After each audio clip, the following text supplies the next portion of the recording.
Mr. Mack, gentleman from Florida. Thank you, Mr. Chairman. I have an amendment at the desk. The amendment will be considered as read, and the gentleman is recognized in support of his amendment. Thank you, Mr. Chairman, and also thank you to the ranking member, Mr. Micah. I appreciate you giving me the opportunity to offer an amendment today. I cannot sit back and allow this committee to mark up legislation, including Davis-Bacon provisions, without expressing my extreme disappointment. That is why I'm introducing an amendment to strip all Davis-Bacon prevailing wage provisions from this bill. This bill expands the Davis-Bacon provision by forcing any project funded, even in part, by the State Revolving Loan Fund to be subject to the prevailing wage requirements.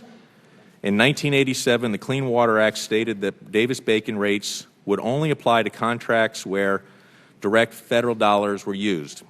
This increased cost from the expanded application of Davis-Bacon translate into fewer projects, fewer jobs, and less progress towards providing clean water. This policy is a throwback to failed Depression-era economic policy. This is fiscal irresponsibility. We need to make certain that our country has safe, accessible, and modern infrastructure, that we foster a competitive environment that enables businesses to hire the workers they need to meet these job goals. In short, Davis-Bacon means fewer jobs and fewer workers at a time when we want more people to have more opportunity. I would hope that this Congress would once and for all eliminate this antiquated barrier to job creation in the private sector. Well, I appreciate the gentleman's observations, but contrary to not what the gentleman said, but what are generally misunderstood perceptions of Davis-Bacon that generally do not reflect its reality. Davis-Bacon does not set union wages, does not set negotiated wages. It is a process by which the prevailing wage in an area is determined. States make that determination. The federal government does not. Prevailing wage differs from state to state. Laborers in the gentleman's district are paid $7 an hour or so. But in further north in Iowa, they can be paid up to $16 and $18 an hour. Prevailing wage. Wage that is paid local. This is an average of wages paid. Not union wages, but an average of wages.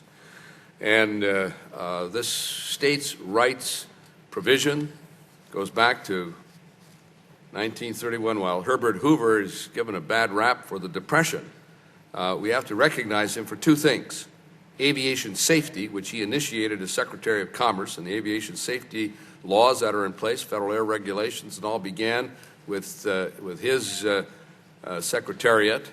And then while he was president, on March 3rd, this might be the anniversary week, I appreciate the gentleman offering the amendment this week, is when Herbert Hoover in 1931 signed what we know today as the Davis-Bacon Act, promoted by two Republican members of Congress. Davis, a senator, and Bacon, a member of Congress from Long Island, New York. So there's no reason for Republicans to vote against this. This is a very good Hoover-era measure to protect contractors. Now, I won't go any further into the history of it because I've done that already, and I will withhold further comment. Others wish to be recognized on the amendment. Gentlemen, from Long Island, in whose district the issue arose originally. It was a federally funded hospital being built on Long Island, and the contractor complained to the then Secretary of Labor, Mr. Davis, that a scab contractor had come in from Alabama, pitched tents on the property, and brought in underpaid labor that undercut his workers and his contract. He should have been awarded this contract.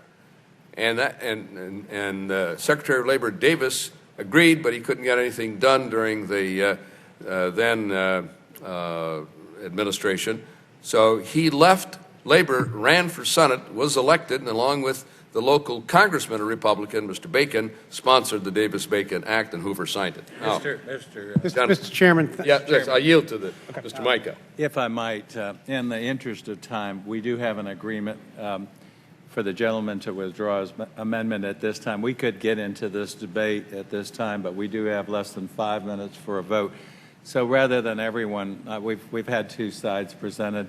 If we could proceed and recognize the gentleman for withdrawing that, and then we've also agreed to try to, if this is going to be considered, that it go to rules and the whole House get to debate on it. The gentleman is recognized. Thank you. Thank you.